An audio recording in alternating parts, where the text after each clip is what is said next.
명절 연휴가 시작되었습니다. 내일 또 아주 풍성한 추석 명절인데 오늘 또 연휴임에도 불구하고 주님 존전에 오르신 우리 성도 모든 분들 가운데 특별한 주님의 은혜와 은총이 넘치시기를 축복합니다. 무엇보다 귀경하고 또 귀향하는 많은 분들이 계실 텐데 또 안전하고 또 가는 곳마다 하나님의 은혜, 만나는 사람마다 주님의 축복이 흘러가는 은혜의 통로, 축복의 통로 되시기를 축복합니다. 우리 그런 기대를 가지고 오늘 누가복음 13장 마지막 시간 말씀 같이 나누도록 하겠습니다. 제가 엊그저께 그런 얘기를 드렸습니다. 주님은 늘 가슴에 품고 있는 도시, 마지막 장소, 그게 늘 계셨다고. 가슴에. 그게 어디냐면 예루살렘이라고. 예루살렘에 결국은 이제 골고다죠. 십자가. 예루살렘을 가슴에 품고 사셨다는 것은 어떤 의미냐면 당신께서, 우리 주님께서 죽음을 생각하고 계셨다는 겁니다. 그래서 사람들은 태어나는 이유가 있죠. 사람들이 태어나는 이유가 있습니다. 왜 태어나는 거예요? 살려고 태어나죠. 왜 먹습니까? 살려고 먹죠. 모든 우리 인간의 행위는 살기 위해서 행해 갑니다. 우리 잘 살기 위해서, 웰빙하기 위해서, 그리고 지금 잘 존재하고 잘 살아내기 위해서 이제 그렇게 살아가죠. 근데 주님은 그 젊은 날임에도 불구하고 늘 무엇을 꿈꾸셨어요? 죽음을 늘 생각하셔. 늘 항상 그걸 준비하셨어요. 그러니까 좀 사는 방법이 다르죠. 죽으려고 하는 분하고 살려고 하는 사람은 다르죠. 삶의 모습이 다릅니다. 오늘 말씀을 보면 예수님을 이제 죽이려고 하는 자가 나타납니다. 예수님은 살아생전에 계실 때에 다들 그렇게 많은 사람들이 죽이려고 했어요. 예수님을. 그러니까 적대자들이 많았던 거죠. 제가 세례 요한과 예수님의 삶을 잠깐 설명하면서, 세례 요한은 오히려 이 종교, 유대 종교 지도자들이 와서 세례 요한에게 무릎 꿇고 뭘 받았어요? 세례를 받았어요. 그만큼 진짜 그 대단히 뛰어난 인물이면서 많은 자들의 어떤 지지를 받았어요. 그런데 예수님은 진짜 진리가 오시니까 오히려 거부를 하고, 진짜 메시아가 오시니까. 그러니까 세례 요한은 메시아가 아니잖아요. 메시아 전에 오는 사람. 근데 그분을 메시아로 모시라. 그러니까 인간 안에 좀 이런 게 있는 것 같아요. 자기가 섬기고자 하는 그걸 섬기는, 자기가 믿고 싶은 그거를 믿으려고 하는. 세례 요한은 진짜가 아닌데 진짜로 섬기려고 그러고, 진짜 메시아인 예수님이 오셨는데 죽이려고 그러고. 잠시 이게 참 그런 일이 있는데, 오늘 보면 예수님을 죽이려고 하는 자가 나타나는데, 이제 문제는 그런 일들이 있을 때 예수님의 가슴 속에 품고 있었던 이제 생각들이 나오셔요. 마음들이 나오셔요. 근데 그게 우리하고 직접적인 연관이 있어요. 그래서 오늘 그 부분을 이제 돌아보고, 이 헤롯은 이게 예수님을 죽이려 했고, 예수님은 그럼에도 불구하고 주님의 사역, 맡겨지신 사역을 완수하고, 그리고 이제 그곳에서 죽으려고 하시는 이 과정에서 참 우리들에게 주시려고 했던 그 구원 사역의 은혜, 그 사랑 다시 한번 우리가 돌아보고, 또 이제 우리 추석 연휴에 또 풍성함 속으로 들어가는 그런 복된 시간이 되시길 축복합니다. 누굴까요? 예수님을 죽이려고 했던 자들이. 31절 한번 보실까요? 시작. 곧 그때 어떤 바리새인들이 나와서 이르되 나가서 여기를 떠나소서, 헤롯이 당신을 죽이고자 하나이다. 누가 예수님을 죽이려고 해요? 헤롯. 헤롯은 여러 사람이 나옵니다. 헤롯은 이 헤롯은 누구냐면 헤롯 안디바입니다. 헤롯 안디바인데, 저 여우라고 주님이 칭했죠. 머리가 좋고 아주 교활한 그런 사람인데, 그러니까 대헤롯이 있어요. 대헤롯. 예수님이 태어나기 직전, 예수님이 태어난 직후 그때까지 다스렸던 대헤롯이라는 사람이 있는데, 이 대헤롯이 예루살렘 성전을 건축한 사람이에요.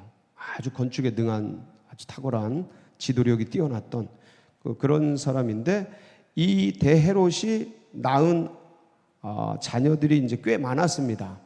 10명의 부인들이 있었고, 그 10명의 부인들을 통해 낳은 자녀들이 굉장히 많았는데, 그때 당시에 이스라엘을 나눠준 아들들이 몇 명 있었는데, 그게 이제 헤롯 안디바. 이 헤롯 안디바는 갈릴리와 베레아를 통치를 했어요. 오늘 이 사람이죠, 주인공. 그리고 헤롯 빌립. 빌립이 이 어디를 다스리냐면 갈릴리 저 동편, 그 동편을 다스립니다. 그러니까 요단강 건너편이죠. 지금의 요르단 이쪽 지역을 이제 다스리는데, 그리고 이제 아켈라오, 헤롯 아켈라오가 유대와 사마리아를 다스립니다. 그리고 예루살렘을 빌립 총독이 다스리죠. 총독이 다스리는데, 아켈라오가 유대 사마리아를 다스리고 빌립이 요단 동편을 다스릴 때, 이 빌립의 동생을 헤롯 안디바가 빌립의 동생이 아니고 빌립의 부인이죠. 빌립의 부인을 헤롯 안디바가 취하게 되죠. 그 사건을 엊그저께 이제 같이 또 나눴었는데, 이렇게 해서 여러 헤롯들이 있었다. 그러니까 헤롯이 누군지 헷갈려요. 그죠? 근데 요 헤롯은 갈릴리와 베레아를 다스리던 헤롯 안디바다. 아주 그냥 교활하고 동생의 부인까지 취할 정도로 아주 겉모술수에 능하고 계략이 많고 이제 그런 사람이에요. 원래 이 헤롯 안디바가 예수님에 대해서 이렇게까지 적대적이지는 않았어요. 근데 예수님의 명성과 이 어떤 지지하는 그런 사람들이 쫙 올라오니까 정적으로 여기고 제거하려고 했던 것이죠. 없애려고 했던 것. 이 정치가들은 자기보다 뛰어날 것 같은 사람을 다 없애버립니다. 아주 그냥 고대로부터 그러한 피비린내 나는 세계가 이 세속 정치예요. 뭐 지금도 보면 뭐 우리가 느껴지지만 뛰어난 사람, 자기보다 탁월한 사람, 그래서 자기의 권력이 뺏길 것 같은 사람, 뭐 여러분이라고 가만두시겠습니까? 내 권력이 며느리한테 넘어가는데 며느리 이뻐요? 이쁜 사람은 참 마음이 좋은 분들입니다. 밉죠, 미워. 보통 그래요. 뭐 저도 똑같겠고 여러분들 다 똑같겠지만, 자기의 힘과 능력보다 더 뛰어나고 사람들의 마음이 글러가면 다 질투가 나고 또 그렇게 돼 있어요, 마음이. 그거를 다스리는 거죠. 다스리고, 그래서 주님께서 나를 위해 다 주신 것을 생각하면서 넘어가는 것, 그것들, 질투심 이런 마음들을 잘 주님 앞에 다스려서 주님이 하시고자 한다면 다 드려야죠. 그렇죠? 그렇게 그걸 수용하고 받아들일 수 있는 그 길을 향해 가야 돼요. 근데 그게 쉽지 않습니다. 정말 쉽잖아요. 저 같아도 부목사가 뛰어나면, 나보다 더 잘하면 그게 좋겠습니까? 마음이 싫지? 근데 그걸 인정해 드려야 되거든요, 하나님 앞에서. 그게 쉬워요? 인정하는 게? 어렵습니다. 어려워요. 날마다 싸워야 돼요. 기도해야 되고. 우리도 다 똑같죠. 그렇죠? 예. 그러니까 이제 헤롯이 예수님을 죽이려고 하는 거예요. 죽이려고 하는 거예요. 근데 이제 이런 소식을 이 사람들이, 이 바리새인들이 이 헤롯이 당신을 죽이려고 합니다 하고 소식을 전해준 이 바리새인들이 예수님의 지지자인지 예수님을 또 제거하려고 하는 그런 사람들인지는 나와 있지 않아요. 나와 있진 않아요. 이게 바리새인들이 늘 대적자들이었는데, 이런 소식을 전해주는 게 예수님을 위해서 하는 건지 아니면 예수님을 이쪽에서 쫓아내려고 야 빨리 가버려라 이런 건지는 나와 있지 않습니다. 어쨌든 헤롯이 예수님을 죽이려고 했던 것은 사실이에요. 자, 이 얘기를 들으셨어요. 32절 같이 봅니다. 시작. 이르시되 너희는 가서 저 여우에게 이르되 오늘과 내일은 내가 귀신을 쫓아내며 병을 고치다가 제 3일에는 완전하여지리라 하라. 오늘은 언제예요? 오늘. 예수님 말씀하시는 오늘. 지금이죠. 지금. 그리고 내일은 언제입니까? 내일은. 이 내일은 예루살렘까지 이르는 과정들이죠. 예수님에게는 그런 거예요. 오늘은 지금 여기 사역하는 것이고, 그 다음에 내일이라는 것은 예루살렘까지 이르는 과정 속에서 사역하는 또 그 일들이에요. 자, 그리고 제3일에는 완전하여지리라. 뭐가 완전해진다는 거예요? 자, 예루살렘에 도착하셨어요. 이 마지막 길이잖아요. 그 예루살렘에서 뭐 하시는 거예요? 십자가에서 돌아가시는 거죠. 그렇죠? 그러니까 구속사역의 완성. 예. 그러니까 십자가에 돌아가심으로 말미암아 모든 인류의 죄를 속죄하시고, 부활하심으로 말미암아 그 속죄된 영혼들에게 이 사실을 믿기만 하면 무슨 생명이 들어가요? 영원한 생명. 아멘. 이것을 완성해내는 것, 그게 3일째 되는, 여기서 말하는 주님이 그 오늘과 내일은 내 갈 길을 가고 3일에는 완전하여지리라는 게 이 구속사역의 완전을 이야기하는 것이죠. 그러니까 지금 어디로 가는 거예요? 뭐 하러 가는 거예요? 죽으러. 예. 그러니까 주님은 늘 죽음에 대한 그 과정과 생각을 염두에 두고 사셨지만 지금은 아니라는 거죠. 지금은 아니라는 거예요. 그러니까 때와 시한이 있다라는 거예요. 그래서 그것을 향해 이제 가게 되시는데, 왜 그러냐면 33절 시작. 그러나 오늘과 내일과 모레는 내가 갈 길을 가야 하리니 선지자가 예루살렘 밖에서는 죽는 법이 없느니라. 내가 어디로 가야 된다? 예루살렘. 예루살렘으로. 거기서 죽는다. 내가 죽어야 될 자리는 어디다? 예루살렘이다. 왜요? 이게 항상 중요해요. 왜 예루살렘이에요?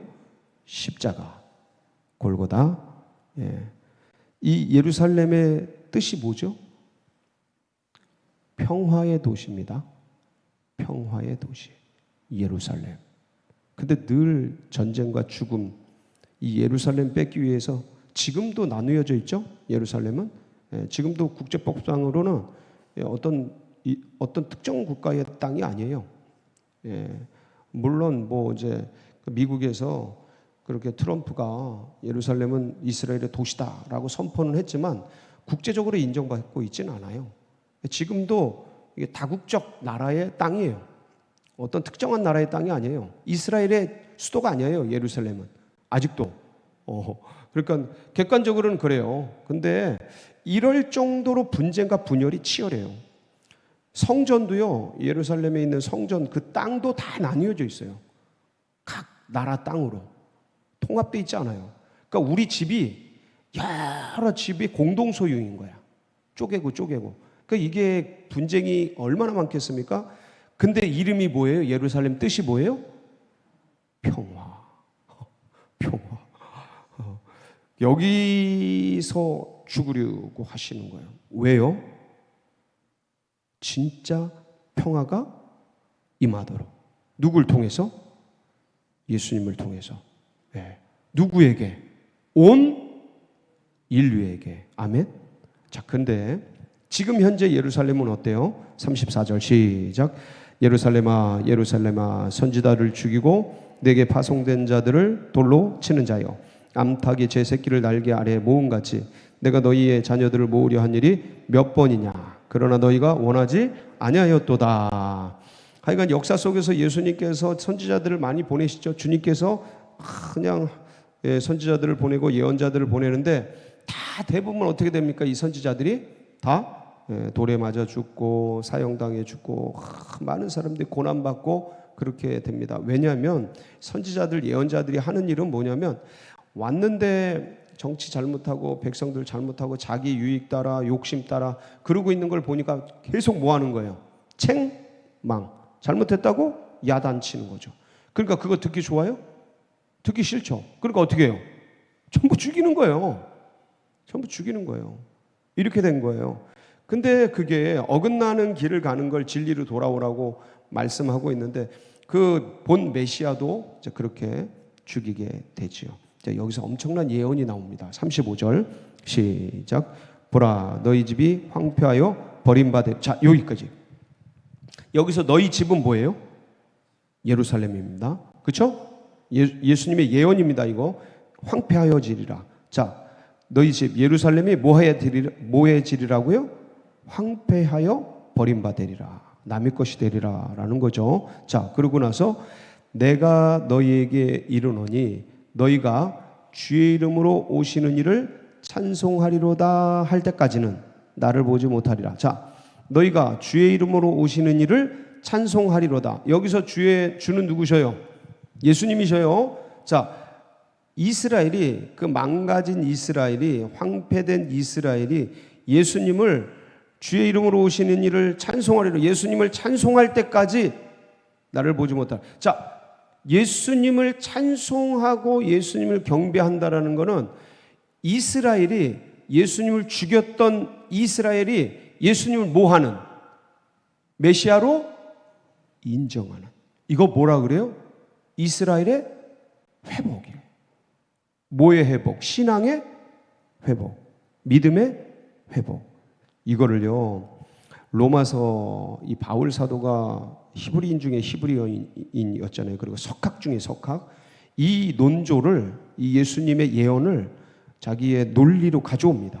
로마서에다 이 예루살렘의 회복에 대한 얘기를 써요. 이스라엘의 회복에 대한 얘기를. 로마서 11장 25절 27절에 이 예루살렘, 이스라엘이 이방인들에게 밟히고 이방인들의 충만한 수가 차고 나면 어떻게 될 거라는 얘기를 하게 되죠. 시작. 형제들아, 너희가 스스로 지혜 있다 하면서 이 신비를 너희가 모르기를 내가 원하지 아니하노니 이 신비는 이방인의 충만한 수가 들어오기까지 이스라엘의 더러는 우둔하게 된 것이라. 그리하여 온 이스라엘이 구원을 받으리라. 기록된 바 구원자가 시온에서 오사 야곱에게서 경건하지 않은 것을 돌이키시겠고 내가 그들의 죄를 없이 할 때에 그들에게 이루어질 내 언약이 이것이라 함과 같으니라. 25절 보면 이방인의 충만한 수가 들어오기까지, 뭐 하기까지요? 이방인의 충만한 수가 들어오기까지. 그래서 그게 짓밟히는 거예요. 저 때까지. 그러니까 이방인의 충만한 수가 들어오면, 차면 어떻게 되는 거예요? 이스라엘이 회복되는 거죠. 이스라엘이. 이게 연결이 돼 있는데, 그 이스라엘의 회복에 대한 주제는 놀라운 주제 중에 하나입니다. 그래서 이스라엘이 회복될 때가 언젠가, 그때 나를 주님께서 오실 그런 예언의 말씀의 소리입니다. 사랑하는 성도 여러분, 오늘 사실 이 부분에 있어서 주님께서 우리에게 들려주시고자 하시는 말씀 중에 하나는 뭐냐면, 내가 왜 이스라엘 예루살렘을 향해 가려고 하는지, 예루살렘을 향해 가려고 하는지, 그는 완전함을 이루려 하는데, 이 완전함은 뭐냐면, 뭐에 대한 완전함이냐면 구속사역에 대한 완전함이에요. 이 구속사역은 누구를 위해 완성시키려고 하는 겁니까? 인류를 위해죠. 자, 근데 이 인류를 위한 십자가의 구속사역, 죄사함의 구속사역, 영생복락의 구속사역을 완성하시려고 하는데, 그 인류를 위한 것이 나를 위한 것이었구나. 할렐루야. 이게 될 때 주님의 은혜가 우리 속에 다시 가슴 속에 불타기 시작하는 거예요. 주님이 이걸 늘 꿈꾸셨구나. 나를 살리기 위해서, 내 생명 하나 구하기 위해서. 오늘도 이제 추석 연휴가 시작됩니다. 이 주님의 은혜를 가슴에 품고 많은 자들을 또 풍성케 하는 복된 하루 되시길 축복합니다. 같이 기도하시겠습니다. 합심해서 기도하실 때, 하나님, 오늘도 우리 환우들, 또 고난받는 분들, 이럴 때 참 더 어렵죠. 주님께서 그들에게 큰 위로와 은혜로 같이 해주시고, 그리고 수능생들 49일 이제 남았습니다. 50일대가 깨졌는데 긴장하고 있을 텐데, 하나님, 그들의 끝까지 완주할 수 있는, 집중할 수 있는 은혜 주셔서 좋은 열매 맺도록 위해서 우리 다음 세대들 그래 좋은 인재가 되고 교회 학교가 부흥하며 일어나도록, 그리고 추수감사 전도축제, 잃어버린 양들이 돌아오고 장결자들이 회복되고 하나님의 기쁨이 되는 이 전도축제가 은혜 중에 있도록, 그리고 안전귀가 귀향 다 할 수 있도록 추석 명절 은혜롭게 할 수 있도록, 여러분 각자의 기도 제목 붙들고 우리 주여 부르고 기도하며 나갑니다. 부르짖습니다. 주여